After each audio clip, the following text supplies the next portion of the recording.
Assalamualaikum warahmatullahi wabarakatuh. Pada Mbak Sinta, perkenalkan saya Stasia Aurel Primandita dengan NPM 60232100073 dari kelas C Program Studi Psikologi.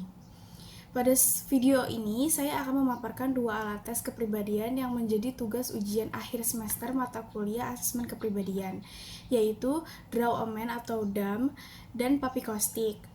Pembahasan akan meliputi sejarah dan tujuan, administrasi tes melalui role-play, scoring, interpretasi singkat, serta paparan laporan asesmen kepribadian yang telah saya susun. Kita mulai dari sejarah dan tujuan dari alat tes Draw a Man.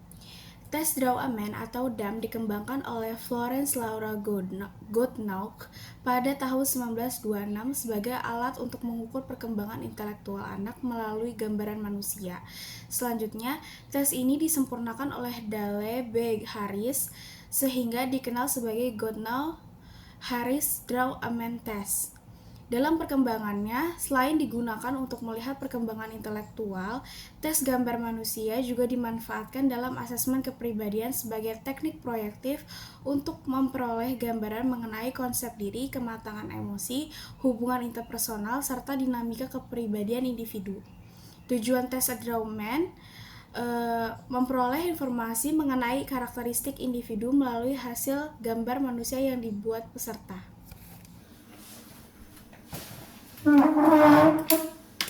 Selamat pagi, Pak. Pagi. Perkenalkan, saya Stasia Aura Primandita yang akan memberikan tes pada pagi hari ini.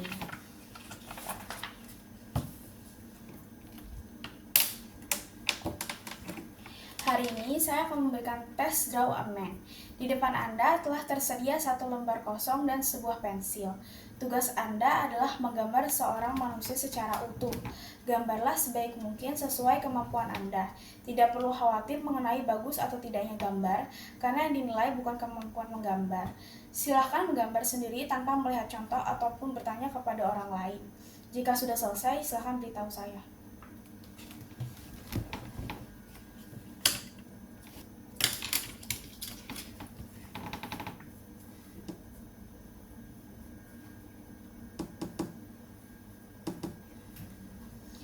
Oke, terima kasih ya Pak, telah selesai. Selanjutnya lembar jawaban akan saya ambil. Lanjut ke scoring DAM. Nah, scoring dilakukan berdasarkan pedoman manual tes. Langkah pertama adalah memeriksa kelengkapan pada bagian tubuh yang digambar seperti kepala, terus ada mata, hidung, mulut, telinga, leher, terus badan, terus tangan, kaki, terus rambut, pakaian, dan detail lainnya. Setiap indikator yang muncul diberikan skor sesuai dengan pedoman. Selanjutnya, seluruh skor dijumlahkan sehingga diperoleh skor mentah. Skor mentah kemudian dikonversikan menggunakan tabel norma sesuai usia peserta sebelum dilakukan interpretasi. Lanjut ke interpretasi singkat. Setelah memperoleh skor, dilakukan interpretasi. Langkah interpretasi dimulai dengan melihat hasil skor keseluruhan gambar. Kemudian memperhatikan kualitas gambar seperti ukuran gambar, proporsi tubuh, tekanan garis, terus ada posisi gambar pada kertas, kelengkapan detail, serta karakteristik khusus yang muncul. Seluruh informasi tersebut kemudian diintegrasikan sehingga menghasilkan gambar yang mengenai dinamika kepribadian individu. Nah, sekarang lanjut ke sejarah dan tujuan tes alat tes Papikostik. Tes Papikostik merupakan singkatan dari Personality and Preference Inventory yang dikembangkan oleh Dr. Max Martin Kostick pada tahun 1960-an.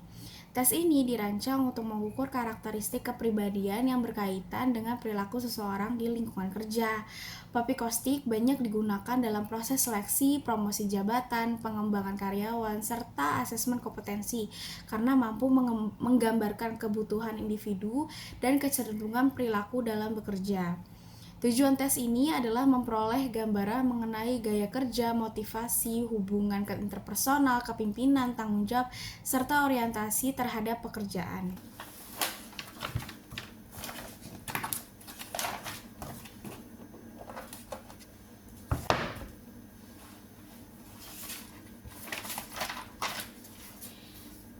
Selanjutnya, saya akan memberikan tes papikostik.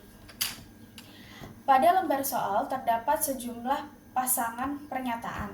Tugas Anda adalah memilih satu pernyataan yang paling menggambarkan diri Anda. Tidak ada jawaban benar atau salah. Jawablah sesuai dengan kondisi diri Anda yang sebenarnya. Apabila kedua pernyataan sama-sama sesuai, tetap pilih salah satu yang paling mendekati. Kerjakan secara berurutan dan jangan sampai ada nomor yang terlewat. Apakah instruksi sudah dipahami? Ya, saya paham.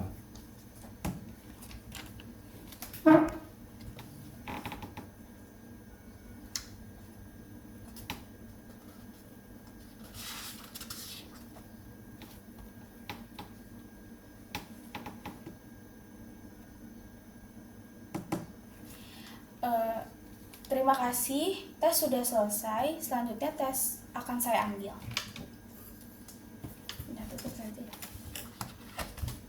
Selanjutnya, scoring papikostik. Setelah peserta selesai mengerjakan terlebih dahulu, diperiksa apakah seluruh nomor telah terjawab. Selanjutnya, jawaban dicocokkan menggunakan pedoman scoring.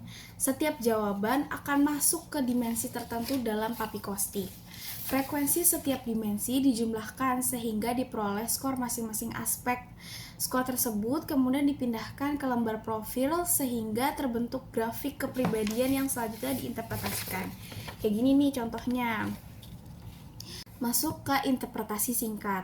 Interpretasi dilakukan dengan melihat skor tertinggi, sedang maupun rendah pada setiap dimensi.